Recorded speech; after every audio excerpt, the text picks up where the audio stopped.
नमस्कार दोस्तों, तिवारी क्लासेस में आप सभी का फिर से स्वागत है। आज के इस वीडियो में इग्नू के एमएचडी प्रोग्राम के सब्जेक्ट एमएचडी 5 के चैप्टर 4 अर्थात शब्द शक्ति विवेचन, इस पर चर्चा करेंगे। ये जो शब्द शक्ति विवेचन है ये काफ़ी इम्पॉर्टेंट चैप्टर है एग्ज़ाम के पॉइंट ऑफ व्यू से। हर एग्ज़ाम में इससे कुछ ना कुछ प्रश्न पूछे ही जाते हैं, तो चलिए इसको समझ लेते हैं।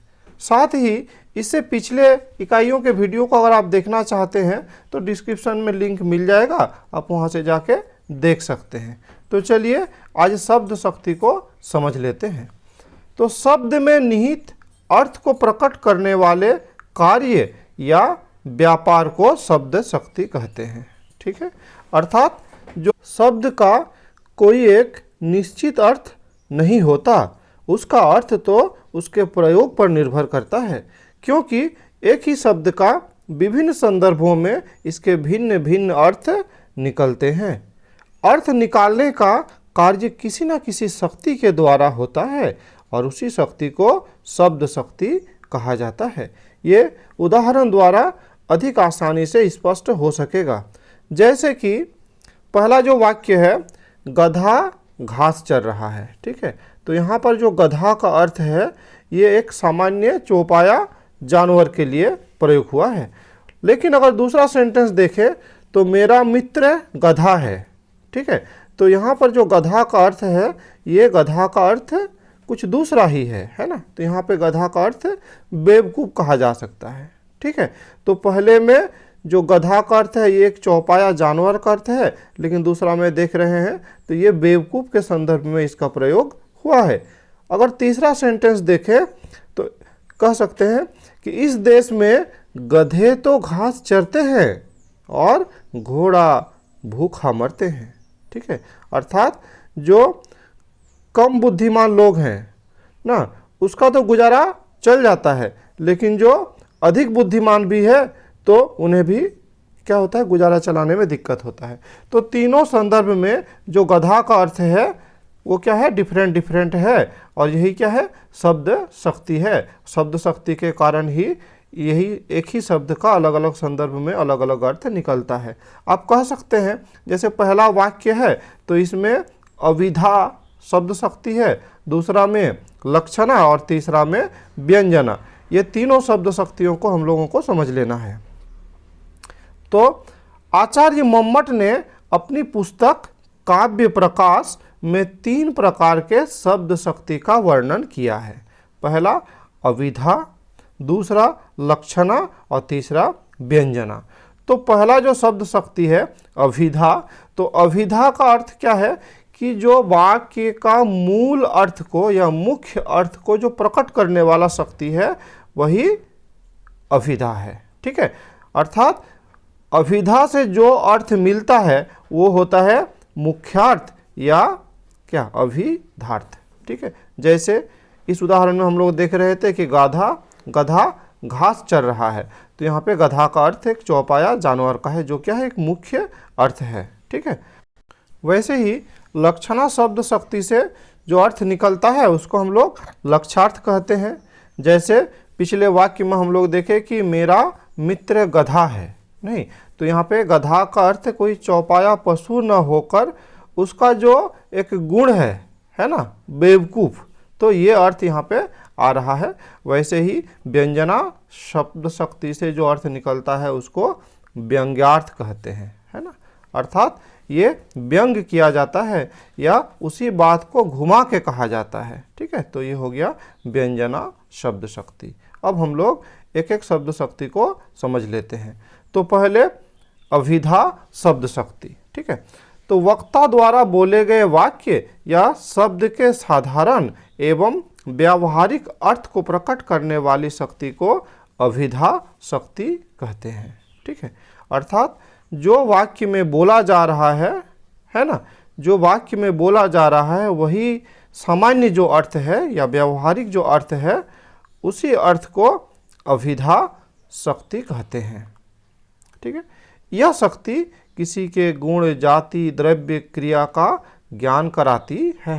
ठीक है, जैसे गधा घास चर रहा है तो यहाँ पर गधा एक चौपाया जंतु का उदाहरण है। वैसे ही गाय एक चौपाया जानवर है, तो यहाँ भी गाय एक क्या है, एक पशु का उदाहरण है। अभिधा शब्द शक्ति से पाठक या श्रोता को जो अर्थ मिलता है उसे मुख्यार्थ कहते हैं, क्योंकि सामान्य मानव जीवन भाषा के अभिधा व्यापार से ही चलता है। अभिधा व्यापार की लोक व्यापकता को देखते हुए कुछ आचार्यों ने अभिधा को लक्षणा या व्यंजना की तुलना में ज़्यादा महत्व दिया है। ठीक है, अर्थात अभिधा शब्द शक्ति का ही सर्वाधिक प्रयोग भी होता है, यही ज़्यादा व्यापक भी है। ठीक है, अभिधा शक्ति के द्वारा 3 प्रकार के शब्दों का बोध होता है, रूढ़, यौगिक और योग रूढ़। रूढ़ शब्द, रूढ़ का अर्थ है प्रसिद्ध, अर्थात ऐसे शब्द जिनके अर्थ परंपरा से चले आ रहे हैं तथा जिसके खंडों का कोई अर्थ नहीं होता, उन्हें रूढ़ शब्द कहते हैं। अर्थात इन शब्दों को तोड़ा नहीं जा सकता, और अगर हम तोड़ने का प्रयास करें तो उसके जो अंश बनेंगे उसका कोई अर्थ नहीं निकलता है। जैसे कि औरत, घर, वृक्ष, पत्र, है ना, ये सब को तोड़ नहीं सकते। ठीक है, तो ऐसे शब्दों को रूढ़ शब्द कहा जाता है। वैसा ही अगर यौगिक शब्द का बात करें तो यौगिक का अर्थ है जुड़ा हुआ, है ना, अर्थात ऐसे शब्द जो एक से अधिक सार्थक शब्दों से मिलकर बने हैं यौगिक शब्द कहलाते हैं। ठीक है, जैसे कि विद्यालय नहीं तो 2 शब्द से मिलकर बना है विद्या और आलय, सहपाठी 2 शब्द से मिलकर बना है सह और पाठी, देवालय 2 शब्द से मिलकर बना है देव और आलय। अब देख लेते हैं योग रूढ़। ठीक है, तो ऐसे शब्द जो यौगिक हो परंतु किसी विशेष अर्थ के लिए रूढ़ या प्रसिद्ध हो गए हो उसे योग रूढ़ कहते हैं। ठीक है, अर्थात ये देखने में तो यौगिक शब्द जैसा ही लगता है, लेकिन क्या है कि ये किसी खास अर्थ के लिए रूढ़ हो गया है या प्रसिद्ध हो गया है, तो ऐसे शब्दों को योग रूढ़ कहते हैं। उदाहरण द्वारा ये अधिक स्पष्ट हो सकेगा, जैसे कि पंकज। ठीक है, तो पंकज का जो अर्थ होना चाहिए वो है पंख जोड़ ज, अर्थात कीचड़ में जन्म लेने वाला। तो कीचड़ में तो बहुत कुछ जन्म लेता है, लेकिन हम लोग क्या करते हैं, ये पंकज कहते हैं किसको, कमल शब्द को, अर्थात ये पंकज जो शब्द है ये कमल के लिए रूढ़ हो गया है। वैसे ही अगर बात करें दशानन, है ना, 10 आनन, है ना, अर्थात जिसका 10 मुंह है उसको हम लोग क्या बोलते हैं, दशानन। लेकिन सभी 10 मुंह वाले को हम लोग तो दशानन कहते नहीं हैं, ये शब्द रावण के लिए रूढ़ हो गया है। तो इस प्रकार के शब्दों को योग रूढ़ कहते हैं। अब देख लेते हैं लक्षणा शब्द शक्ति।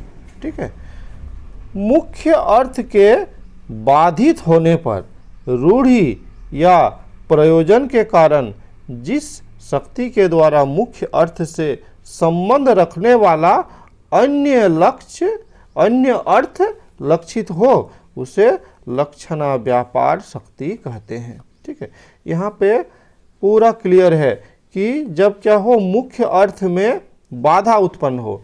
जैसे कि उदाहरण में हम लोग देखे थे कि मेरा मित्र गधा है, तो यहाँ पर एक मित्र जो कि एक व्यक्ति है, तो वो गधा तो हो नहीं सकता, वो एक जानवर तो हो नहीं सकता। अर्थात यहाँ पे क्या हो रहा है, गधा होना इसका जो मुख्य अर्थ है उसमें कुछ ना कुछ बाधा उत्पन्न हो रहा है। ठीक है, तो मुख्य अर्थ यहाँ पे बाधित हो गया। तो अब देखते हैं क्या कि गधा का लक्षण देखते हैं कि गधा का क्या लक्षण है। तो सामान्यतः माना जाता है कि वो थोड़ा सा बेवकूफ़ होता है ना, तो इसका जो बेवकूफ़ वाला गुण है ना उसको हम लोग देखते हैं और कह सकते हैं कि मेरा दोस्त वो बेवकूफ़ है। ठीक है, तो अर्थात क्या है, उसका जो गधा का मुख्य अर्थ है उसको न लेके उससे मिलते जुलते जो इसका लक्षण है वो वाला अर्थ लेते हैं। तो इस तरह का जो शब्द शक्ति है उसको हम लोग लक्षणा शब्द शक्ति कहते हैं। ऐसे भी कहा जा सकता है कि जब वक्ता द्वारा बोले गए शब्द के वाच्यार्थ या मुख्यार्थ को बाधित कर किसी अन्य अर्थ को ग्रहण किया जाता है तो उसे लक्ष्यार्थ कहते हैं, और लक्षण का बोध कराने वाली शक्ति को लक्षणा शब्द शक्ति कहा जाता है। यहाँ पे लक्षणा का स्पेलिंग ठीक करना होगा थोड़ा। जैसे मोहन का मन पत्थर है, ठीक है। अब किसी का मन पत्थर तो हो नहीं सकता है, लेकिन यहाँ पे क्या है कि पत्थर जैसा है, अर्थात क्या हो गया कि कठोर है। तो यहाँ पे जो शब्द है पत्थर, तो ये कठोर के अर्थ में प्रयुक्त हुआ है, तो यहाँ पे लक्षणा शब्द शक्ति का बोध है।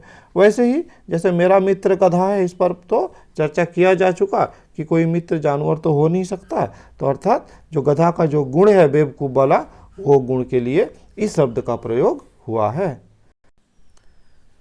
लक्षणा के लिए 3 बातें आवश्यक है। तो पहला जो है वो है मुख्य अर्थ में बाधा उत्पन्न होना चाहिए। मुख्य अर्थ में बाधा उत्पन्न होगा तो ही लक्षणा शब्द शक्ति काम आएगा। दूसरा, मुख्यार्थ का लक्षार्थ के साथ योग या आवश्यक संबंध, ठीक है। जैसे कि मेरा मित्र गधा है, तो यहाँ पे क्या है, जो मुख्य अर्थ था गधा का, ठीक है, और यहाँ पे जो लक्षार्थ है बेवकूफ, तो दोनों के बीच कुछ ना कुछ संबंध है। जैसे कि गधा वो बेवकूफ होता है, तो अर्थात यहाँ पे मेरा जो मित्र है वो भी क्या है, बेवकूफ है, ठीक है। तो अर्थात मुख्यार्थ के साथ इसका आवश्यक योग होना चाहिए। वैसा ही तीसरा है रूढ़ि या प्रयोजन के कारण रूप में विद्यमान होना, ठीक है। रूढ़ि अथवा प्रयोजन के कारण, जैसे मेरा मित्र गधा है, तो गधा जो बेवकूफ होता है ये तो क्या आ रहा है, हमारा रूढ़ि से ही चले आ रहा है, ठीक है। तो ये लक्षणा शब्द शक्ति के लिए ये 3 बातें आवश्यक है। अब लक्षणा शब्द शक्ति के भेद को समझ लेते हैं, ठीक है। तो पहला जो है वो है रूढ़ा लक्षणा, ठीक है। तो रूढ़ा लक्षणा किसको कहते हैं देख लेते हैं।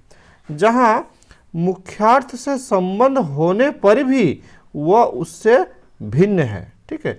मुख्यार्थ से संबंध होने पर भी वह उससे भिन्न है। जहाँ मुख्यार्थ रूढ़ि के कारण लक्षार्थ का बोध कराए वहाँ रूढ़ा लक्षणा मानी जाती है। अर्थात रूढ़ा का अर्थ हो गया परंपरा से चला आता हुआ निश्चित अर्थ देने वाली शब्द शक्ति।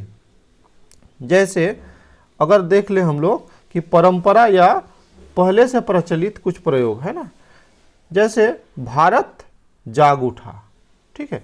तो यहाँ पे भारत तो एक देश का नाम है, तो देश कैसे जाग उठेगा, लेकिन इसका किसके लिए प्रयोग हुआ है कि भारत के लोग, है ना, भारत के लोग जाग उठे हैं, ठीक है। तो भारत जाग उठा का ये अर्थ हो रहा है।